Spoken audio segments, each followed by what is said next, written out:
भक्तों, ओम नमः शिवाय, श्री शिवाय नमस्तुभ्यम, जय श्री महाकाल। जी हाँ भक्तों, आप सबको भी पता होगा कि 18 जून को निर्जला एकादशी का महापर्व आ गया है। जी हाँ भक्तों, निर्जला एकादशी जो कि हिंदू धर्म का और सनातन धर्म का बहुत ही बड़ा त्यौहार माना जाता है।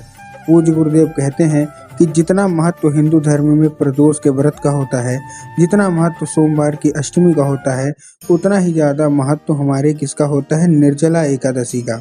तो अगर आपके जीवन में कोई भी ऐसी मनोकामना है, कोई भी ऐसी इच्छा है जो कि वर्षों पुरानी है और अभी तक पूरी नहीं हो रही है, तो आज का ये उपाय मात्र और मात्र आपके लिए है।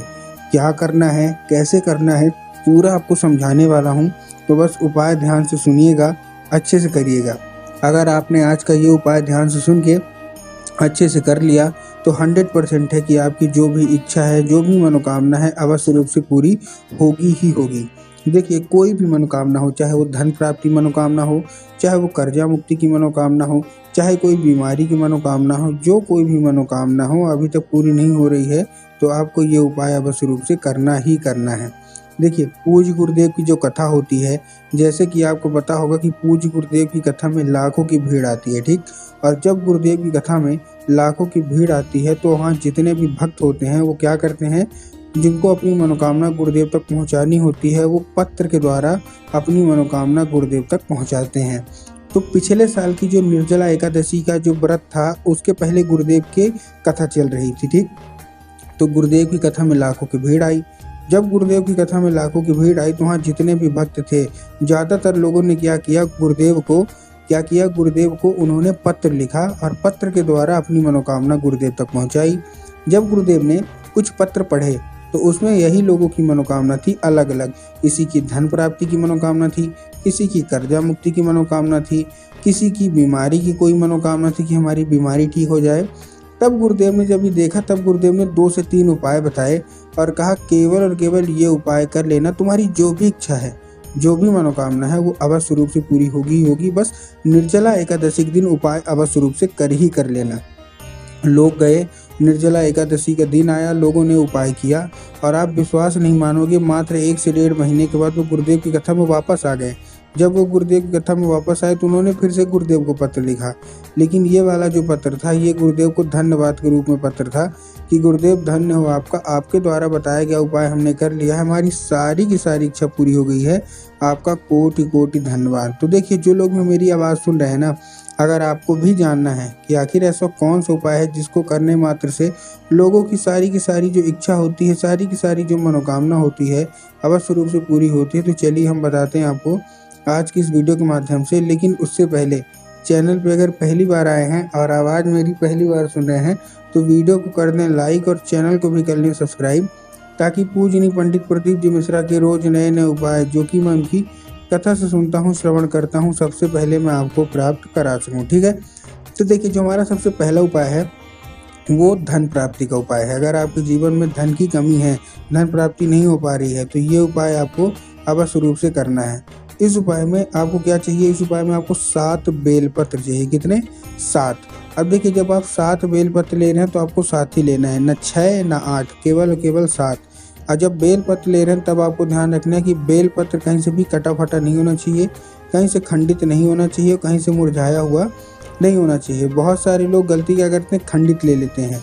तो गुरुदेव ने साफ साफ बताया है कि महादेव जितना जल्दी प्रसन्न होते हैं उतना जल्दी क्रोधित भी हो जाते हैं, और खंडित चीज़ें देखकर तो सबसे जल्दी क्रोधित होते हैं। तो आपको उस चीज़ से बचना है, ठीक। आपने बेलपत्र लिया, बेलपत्र में बहुत सारे लोग एक गलती और करते हैं कि वो एक पत्ती को ही बेलपत्र मान लेते हैं, जो कि पूर्णतः गलत है। एक पत्ती का कोई बेलपत्र नहीं होता, ये आपको भी पता है, गुरुदेव भी बताते हैं। 3 पत्ती मिलकर जो बेलपत्र बनती है वही बेलपत्र आपको लेना है। कितनी बेलपत्र लेना है? 7। उसके साथ साथ आपको 1 लोटा जल चाहिए। जल तांबे के लोटे में होना चाहिए, स्टील के लोटे में नहीं होना चाहिए। बहुत सारे लोग स्टील के लोटे में ले लेते हैं, जो आपको नहीं करना। और उसके साथ जो जल है वो आपके घर का होना चाहिए। बहुत सारे लोग घर से खाली लोटा ले जाएंगे और मंदिर परिसर से जल भर लेंगे, तो आपको ये नहीं करना, ठीक है। अपने घर से ले जाना है। 1 लोटा ले लिया, तांबे के लोटे में ले लिया, उसमें 2-3 बूंद गंगा जल ले लीजिए और साथ के साथ बेलपत्र लेके पहुंच जाइए कहाँ? सीधा सीधा शिव मंदिर। अब जैसे ही आप शिव मंदिर पहुंचेंगे आपको क्या करना है, आपके दिमाग में क्या होगा कि हम शिव मंदिर पहुंच गए, हमको बाबा भोलेनाथ के ऊपर अर्पित कर देना है, जो कि गलत है। आपको बाबा भोलेनाथ के ऊपर अर्पित नहीं करना, आपको नंदी के ऊपर अर्पित करना है। नंदी के ऊपर कैसे, देखिए नंदी का आगे का एक पैर होता है जो कि उठा हुआ होता है, तो बस आपको नंदी के उठे हुए पैर में आपको नंदीश्वर महादेव का, कौन से महादेव का बहुत ही सुंदर सा नाम है नंदीश्वर महादेव, तो बस आपको नंदीश्वर महादेव का नाम लेके चुपचाप उन्हीं का स्मरण करके आपको चुपचाप क्या कर देना है, अर्पित कर देना है बस। अब जब वो आगे के पैर में अर्पित करेंगे नंदीश्वर महादेव का नाम लेके, तब आपको एक चीज़ का ध्यान रखना है कि जो बेल पत्र है वो अर्पित नहीं होनी चाहिए, ठीक है ना। नंदीश्वर महादेव भगवान शिव ने नंदी के लिए दिया, तो आप करिए केवल और केवल आपको जल अर्पित करना है। बेल पत्र उसी लोटे में रहनी चाहिए। जैसे ही जल अर्पित हो जाए तो आपको बेल पत्र निकालना है, और बेल पत्र निकालने के बाद आपको बाबा भोलेनाथ की शिवलिंग पे कुंदकेश्वर, कौन से, देखिए महादेव का बहुत ही सुंदर सा नाम है कुंदकेश्वर महादेव, तो बस आपको कुंदकेश्वर महादेव का नाम लेके उन्हीं का स्मरण करके आपको चुपचाप क्या कर देना है, अर्पित कर देना है बस। पूज्य गुरुदेव कहते हैं कि कुंदकेश्वर महादेव और नंदीश्वर महादेव का ये उपाय अगर आपने कर लिया और धन संपदा की जो भी दिक्कत आपके जीवन में चल रही है वो मांग लिया, तो मात्र 1 से 1.5 महीना आपको लगेगा, आपकी जो कोई भी इच्छा है, मनोकामना है, अवश्य रूप से पूरी होगी ही होगी, ठीक है। ये था हमारा कौन सा, ये था हमारा धन प्राप्ति का उपाय। अब हम आते हैं अपने दूसरे उपाय, जो कि कर्जा मुक्ति का उपाय है। बहुत सारे लोगों के जीवन में कर्जा इतना ज़्यादा बढ़ जाता है कि उनसे जो कर्जा है ना वो चुका ही नहीं जाता। बहुत सारा कर्जा ले लेते हैं लेकिन कर्जा चुका नहीं पाते। तब गुरुदेव ने कर्जा मुक्ति का उपाय बताया है। इस उपाय में आपको चाहिए क्या क्या, इस उपाय में आपको कच्चा दूध चाहिए और काली मिर्च चाहिए। फिर से बता रहा हूँ, कच्चा दूध और काली मिर्च। कच्चा दूध किसका होना चाहिए, गाय का। ध्यान से लीजिए, कच्चा दूध हमको गाय का लेना है और आपको काली मिर्च लेना है। बहुत सारे लोगों के कमेंट भी आते हैं, गुरुदेव से भी पूछते हैं कि गुरुदेव काली मिर्च और काली तिल में थोड़ा फर्क बता दीजिए कि हमको लेना क्या है। तो इस उपाय के लिए गुरुदेव ने साफ साफ बताया है कि आपको क्या लेना है, काली मिर्च ही लेना है। कितनी, 3 आपने ले लिया। अब आपके दिमाग में आया होगा कि हम जाएंगे शिव मंदिर और बाबा भोलेनाथ को अर्पित कर देंगे मनोकामना। नहीं, आपको ऐसा नहीं करना।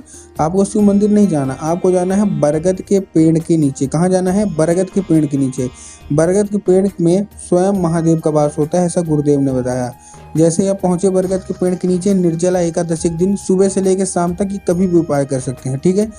पहुंचने के बाद आपको बरगद की पेड़ की 3 बार परिक्रमा करनी है। कितनी बार, 3 बार। अब जब आप बरगद की पेड़ की 3 बार परिक्रमा करेंगे तो आपको करना क्या है, जैसे ही आप बरगद की पेड़ की 3 बार परिक्रमा करेंगे तो जो भी इच्छा होगी, जो भी मनोकामना होगी, जितना भी कर्जा होगा, आपको बोल देना है कि महादेव हमारे जीवन में इतना ज़्यादा कर्जा है, ये है वो है, आपको बोल देना है।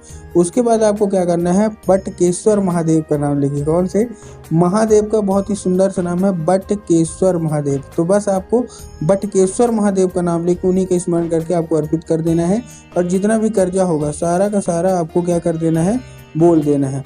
पूज्य गुरुदेव कहते हैं मात्र 1 से 1.5 महीना रुक जाइए, आपके जीवन में जितना कर्जा है सारा का सारा महादेव चुकता करेंगे ही करेंगे।